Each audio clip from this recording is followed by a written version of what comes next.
अस्सलाम class. Last lecture में हमने किया था होमोजीनियस लीनियर डिफरेंस इक्वेशन को कैसे सॉल्व करते हैं, उसके हमने क्वेश्चंस किए थे। अब नेक्स्ट जो है वो है non homogeneous linear difference equation.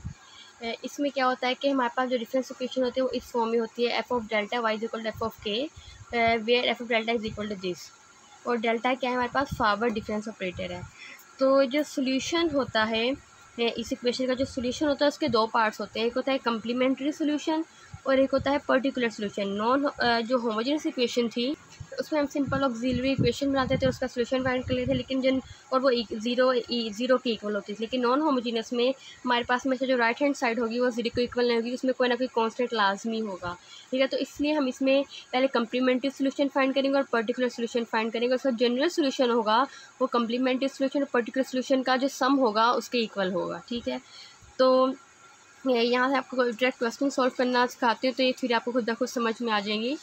हमारे पास क्वेश्चन जो गिवन है, सॉल्व द डिफरेंस इक्वेशन। हमें ये डिफरेंस इक्वेशन दी गई है वाई के प्लस थ्री वाई के -2 ऑफ वाई के इज इक्वल टू 5, ठीक है। अब आपको पता है कि वाई के प्लस 3 को हम एक्सपेक्टेशन के फॉर्म में कैसे लिख सकते हैं, e⁻³ वाई ऑफ के। मैंने डिफरेंस इक्वेशन को इस फॉर्म में लिख लिया, इज़ इक्वल टू 5। अब यहाँ से मैंने वाई ऑफ के कॉमन ले लिया, तो मेरे पास इस चीज़ की इक्वल आ गई, ये मेरे पास इक्वेशन नंबर 1 हो गई। अब मैं सबसे पहले इसका क्या फाइंड करूँगी, कम्प्लीमेंट्री सोल्यूशन फाइंड करना है। तो मेरे इसकी इक्वल है, तो मैंने इसकी ऑक्सिलरी इक्वेशन बना ली यहीं से, जो हमने पहले भी कर ली है। इसको मैं m³ + 3m² - इक्वल टू 0 आ जाएगा। अब ये m³ है, तो इस तरह हम इसको सिंथेटिक डिवीजन के थ्रू सॉल्व करेंगे। सिंथेटिक डिवीजन आपको करनी आती है, तो हमारे पास ये 3 रूट्स आ जाएंगे। एक आ जाएगा -1, एक है -1 -√3 और एक है -1 + √3, ठीक है। तो ये हमारे पास कम्प्लीमेंट्री सोल्यूशन आ गया। तो ये किसकी इक्वल आ जाएगा, y is equal to C1, ये कांस्टेंट के इक्वल होता है ना। तो देखें y इज इक्वल टू, जैसे मैंने आपको बताए थे case 1, case 2, case 3 last lecture में डिस्कस किए थे। मेरे पास ये रियल और डिस्टिंक्ट रूट्स आए हैं, ठीक है। रियल डिस्टिंक्ट रूट्स है, तो मैं क्या हमारे पास जो इक्वेशन बनती होती थी वो किसकी इक्वल होती थी, C1 λ1 जो भी रूट होता था power k + C2 λ2 C power k + और ऐसा चलते जाते थे। तब देखिए इस तरह हमने इसको इसी फॉर्म में लिख लिया है। तो ये हमारे पास का क्या आ गया है, कम्प्लीमेंट्री सोल्यूशन आ गया है। और ये किसकी इक्वल है, कैपिटल Y की इक्वल है। और इसका पर्टिकुलर सोल्यूशन फाइंड करना है। पर्टिकुलर सोल्यूशन कैसे फाइंड करेंगे, जो क्वेश्चन गिवन था वो किसके इक्वल था, 5 के इक्वल था, ठीक है। तो इसलिए हमने क्या करना है, इसके लिए हमने जो y के होता है, ठीक है, इक्वेशन में जो हमारे पास जहाँ पे भी y के होगा हमने उसको इक्वल टू c ले लेना है। जैसे अगर आप ये थ्योरी पढ़े तो यहाँ पे लिखा आता है when the right hand side of the given difference equation is constant. जैसे ये when the right hand side of the given difference equation is constant means कि f of k is equal to constant. जैसे ये equation है, left hand side को हम f of delta y लिखते हैं और राइट हैंड साइड को f ऑफ k लिखेंगे, मींस कि जो f of k is equal to 5 है, ये क्या है, कांस्टेंट है। तो हमने क्या कहते हैं, पर्टिकुलर सोल्यूशन इसका फाइंड करने के लिए हमने क्या करना है, we shall distribute a trial function y of k is equal to c in the given non homogeneous difference equation and evaluate the value of c। हमने y of k is equal to c put कर देना है और इसकी जो है c की value find कर लेनी है, ठीक है। अब देखिए जैसे यहाँ पे मैंने क्या किया, y of k is equal to c put किया इक्वेशन नंबर 1 में। ये मैंने इक्वेशन नंबर 1 इसको नेम दिया था। मैंने इसमें y of k is equal to c put किया, c को मैंने मल्टीप्लाई किया, मेरे पास ये टर्म आ गई। मैंने सारा स्किप करके सिर्फ c लिया, c प्लस e² एक्सपेक्टेशन है, इसको मैंने इग्नोर कर दिया है, c + 3c and -2c is equal to 5, ठीक है, ये चीज़ आ गई। अब मैंने यहाँ से जो भी c प्लस माइनस हो रहा है मेरे पास आंसर आ जाएगा 2c इज इक्वल टू 5। यहाँ से मैं c की वैल्यू लूँगी, वो इक्वल आ जाएगा 5/2। c इज इक्वल टू 5/2 और c हम किसके इक्वल लेता है, y ऑफ k, तो मेरे पास आ गया y of k is equal to 5/2। और ये मेरा क्या है, ये पर्टिकुलर सोल्यूशन। तो पर्टिकुलर सोल्यूशन को मैं किससे डिनोट करूँगी, y स्टैटिक से। तो y स्टैटिक किसके इक्वल आ गया, 5/2 और y मेरे पास किसके इक्वल आया था, इसके इक्वल आया था। तो मैंने इसका क्या करा, जनरल सोल्यूशन फाइंड करना है। तो जनरल सोल्यूशन किसके इक्वल होता है, पर्टिकुलर सोल्यूशन और कम्प्लीमेंट्री सोल्यूशन का सम। मेरे पास ये कम्प्लीमेंट्री सोल्यूशन भी आ गया है और ये पर्टिकुलर सोल्यूशन भी आ गया। मैंने दोनों को सम किया तो मेरे पास ये क्या आ गया है, रिक्वायर्ड जनरल सोल्यूशन।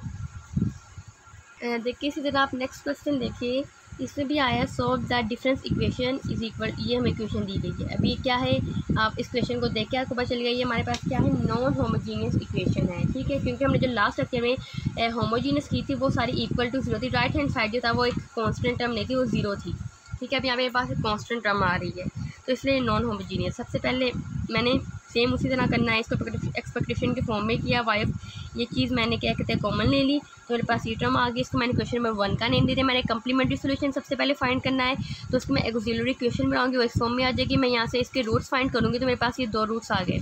अब देखिए ये मेरे पास ये अयोटा के फॉर्म में आ रहे हैं, कम्प्लेक्स रूट्स आ रहे हैं। जब कम्प्लेक्स रूट्स आए तो आपको पता है हमने क्या करना होता है, हमारे पास जो फार्मूला होता है वो होता है आर पावर के C1 cos k theta plus C2 sin k theta, ठीक है। और आर हमारे पास होता है under root square of alpha square plus beta square. आप लास्ट लेक्चर दोबारा देख लीजिएगा, उसमें मैंने सारा कुछ बता दिया है। तो मेरे पास ये m की वैल्यू आ गई है 1 प्लस अंडर रूट 5 अयोटा और एक है 1 माइनस अंडर रूट 5 अयोटा। तो मुझे क्या करना है, जो कम्प्लीमेंट्री सोल्यूशन होता है, मैं यहाँ पे दोबारा आपको इक्वेशन लिख देती हूँ।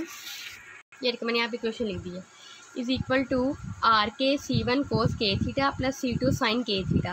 अब इसके लिए मैंने क्या फाइंड करना है, आर पावर के, और आर मेरे पास किसके इक्वल होता है, आर जो होता है वो होता है R is equal to square root of alpha square plus beta square. और यहाँ पे अल्फ़ा और बीटा क्या है, जैसे देखें ये जो इक्वेशन है मेरे पास 1 plus minus under root 5 iota है, ठीक है। मीन्स के m जो है एक m1 मेरे पास आ गया 1 लेमडा 1 कह लें, मीन्स के इसका जो रूट है लेमडा लिख लो 1 प्लस अंडर रूट 5 अयोटा, और एक है रूट इसका 1 माइनस अंडर रूट 5 अयोटा। तो ये मेरे पास अल्फ़ा है, ये बीटा है, अल्फ़ा प्लस बीटा अयोटा के फॉर्म में लिखा है। इसमें ये अल्फ़ा है और ये बीटा है, तो मैं ऐसे ही करूँगी, alpha R is equal to under alpha square plus beta square, इसका अंडर रूट ले लूँगी। जैसे यहाँ पे मैंने क्या, अल्फ़ा मेरे पास 1 है तो मैंने 1 का स्क्वायर ले लिया, प्लस बीटा है बीटा का स्क्वायर ले लिया, तो अंडर रूट 5 जो है इसका जब मैं स्क्वायर लूँगी मेरे पास सिर्फ 5 आ जाएगा, मीन्स को इक्वल आ गया अंडर रूट 6। मैं इसके साथ भी ये करूँगी तो दोनों के बारे में मेरे पास जो है m होगा वो r होगा, वो सेम ही आएगा। r की वैल्यू मेरे पास अंडर रूट 6 आएगी, ठीक है। r की वैल्यू भी आ गई है। अब मैं r की वैल्यू की पावर k लिख सकती हूँ। C1 भी मेरे पास है, cos k थीटा मैंने फाइंड करना है। अब मैं क्या करूँगी, थीटा की वैल्यू उसके लिए मुझे फाइंड करनी पड़ेगी, और थीटा मेरे पास किसके इक्वल होता है, मैं लास्ट लेक्चर में भी बता चुकी हूँ। Theta is equal to tan inverse beta over alpha, ठीक है। मैंने ये फार्मूला लगाया, देखिए theta is equal to tan inverse beta over alpha, beta ये था और अल्फ़ा ये आ गया, तो मेरे पास इस चीज़ के इक्वल आ गया tan इनवर्स अंडर रूट 5, ये चीज़ आ गई, ठीक है। अब हर चीज़ आ गई है मेरे पास, C1 cos k थीटा, ये सारी वैल्यू मेरे पास कंप्लीट हो गई, मैंने इसमें पुट कर देनी है। मेरे पास आ जाएगा y is equal to R था, आर की पावर k अंडर रूट 6 की पावर k आ गया, C1 as it is cos k theta plus C2 sin k theta. अच्छा देखिए यहाँ पे इन्होंने जो थीटा है इसकी वैल्यू पुट नहीं की, तो हम आगे आप चाहते हैं आप इसकी वैल्यू पुट कर सकते हैं, चाहे तो इसको एज इट इज़ रहने दें, ठीक है। लेकिन हमें थीटा की वैल्यू यहाँ पे अंडरस्टूड होनी चाहिए कि थीटा किसके इक्वल है। ये हमारे पास हो गया कम्प्लीमेंट्री सोल्यूशन। अब नेक्स्ट हम पर्टिकुलर सोल्यूशन फाइंड करेंगे। हमने वही करना है, लेट क्या कर लेना है, y के is equal to c, equation number 1 में हम पुट करेंगे, c ले लेंगे तो ये टर्म आ जाएगी, और फिर एंड में क्या करना है, e को इग्नोर करके हमारे पास सिर्फ c इस फॉर्म में लेकर आएंगे। यहाँ पे c की वैल्यू मेरे पास आ जाएगी 5 इज इक्वल टू 7, और c की वैल्यू किसके इक्वल आ गई, 7 ओवर 5 के इक्वल, 7 और 5 के इक्वल आ गई है। तो मीन्स के c किसके इक्वल था, y के इक्वल था, और ये हम क्या फाइंड करें, पर्टिकुलर सोल्यूशन। पर्टिकुलर सोल्यूशन को हम y स्ट्राइक से डिनोट करते हैं, तो मेरे पास y strike is equal to 7 और 5 आ गया, पर्टिकुलर सोल्यूशन भी आ गया, कम्प्लीमेंट्री सोल्यूशन भी आ गया, तो ये चीज़ बन गई मेरे पास। तो मैंने इन दोनों को जब ऐड करूँगी तो मेरे पास क्या आ जाएगा, इसको ऐड किया प्लस ये पर्टिकुलर सोल्यूशन ऐड किया, मेरे पास क्या आ गया, is the required general solution. अब देखिए आगे जो क्वेश्चन है सेम इसी तरह है, आप ये खुद से सॉल्व कर लेना। अच्छा अब आपने ये केस देखना, इसमें थोड़ा सा क्या डिफरेंस आता है। इसमें भी सेम ये कहा गया है, सॉल्व द डिफरेंस इक्वेशन। हमें ये इक्वेशन दी गई है, सबसे पहले हमने क्या करना है, डिफरेंस इक्वेशन को हमने इस फॉर्म में लिख लेना है। फिर हमने क्या कहते हैं, इसकी ऑक्सिलरी इक्वेशन में कम्प्लीमेंट्री सोल्यूशन फाइंड करने के लिए, तो हमारे पास क्या रूट्स आ गए हैं, 1 1 1। पहले देखें हम जो रूट्स फाइंड करते थे हमारे पास रियल और डिस्टिंक्ट रूट्स आ रहे थे, लेकिन ये मेरे पास क्या आ रहे हैं, सेम रूट्स आ रहे हैं, ठीक है ना, रियल एंड इक्वल आ रहे हैं, इक्वल रूट्स आ रहे हैं। मीन्स के देखिए 1 1 1 आ रहा है, तो जब रियल और इक्वल आ जाता है तो मैंने आपको बताया था उसका हम कम्प्लीमेंट्री सोल्यूशन किस तरह लिखते होते थे। मैं यहाँ पे आपको दोबारा लिख देती हूँ। वो इक्वल जो होता था, सब कम्प्लीमेंट्री फंक्शन कह लिया, कम्प्लीमेंट्री सोल्यूशन वो इक्वल होता था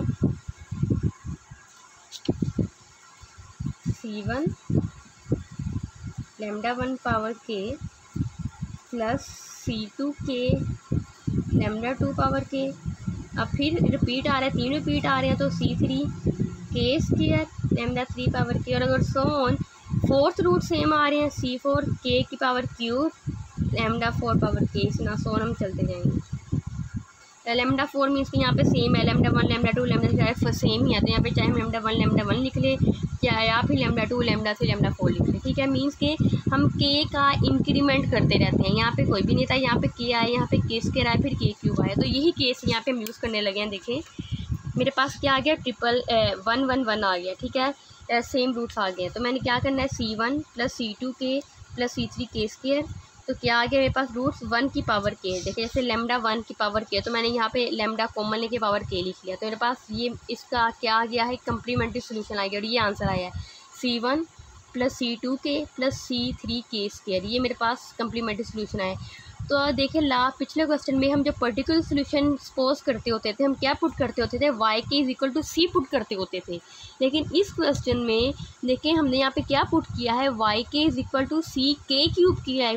पहले हम क्या पुट करते होते थे, YK = C, वो क्योंकि हमारे पास जो पहले आंसर आता था वो सिंपल कांस्टेंट की फॉर्म में आता था, कोई भी इस फॉर्म में आंसर नहीं आता था। ये रखे जैसे यहाँ पे हमारा जो आंसर आया था C1 - 1 की पावर के C2, यहाँ पे कोई भी C1 के C2 के इस फॉर्म में आंसर नहीं था, इसलिए हम YK = C कर लेते थे। लेकिन यहाँ पे जो हमारा आंसर है C1 + C2 के + C3 के स्क्वायर आया है, इस फॉर्म में आंसर आया है।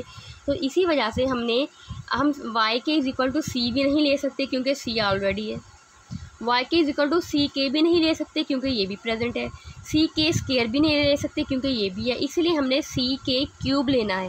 सपोज अगर इसी क्वेश्चन में हमारे पास आंसर यहाँ तक होता तो हमने क्या लेना था, YK = C के लेना था, लेकिन इसमें C के है। अब सपोज हमारा आंसर ये आता है, हमारा कम्प्लीमेंट्री सोल्यूशन अगर ये आता तो हमने YK को किसके इक्वल ले लेना था, C के स्क्वायर के इक्वल ले लेना था। लेकिन यहाँ पे C के स्क्वायर भी है, इसलिए हम यहाँ पे C के³ लेंगे। ये हमने YK को इसके इक्वल लेके इक्वेशन नंबर 1 में पुट कर दिया। अच्छा अब देखें पुट कर दिया तो मेरे पास ये फॉर्म बन गई, और मैंने C के³ को इसके साथ मल्टीप्लाई कर दिया तो ये फॉर्म आ गई। अब देखिएगा हर टर्म को यहाँ पे मेरे पास यहाँ पे 4 टर्म्स हैं, 1 2 3 4। अब मैंने यहाँ पे क्या करना है, इसमें से मैंने C कॉमन ले लिया, जो से मेरे मतलब है जो कांस्टेंट थे ना, मैंने पहले वो कॉमन ले लिया। जैसे इसमें मेरे पास C कांस्टेंट था, वो मैंने कॉमन ले लिया। इसमें मेरे पास क्या कांस्टेंट था, -3C, वो मैंने कॉमन ले लिया।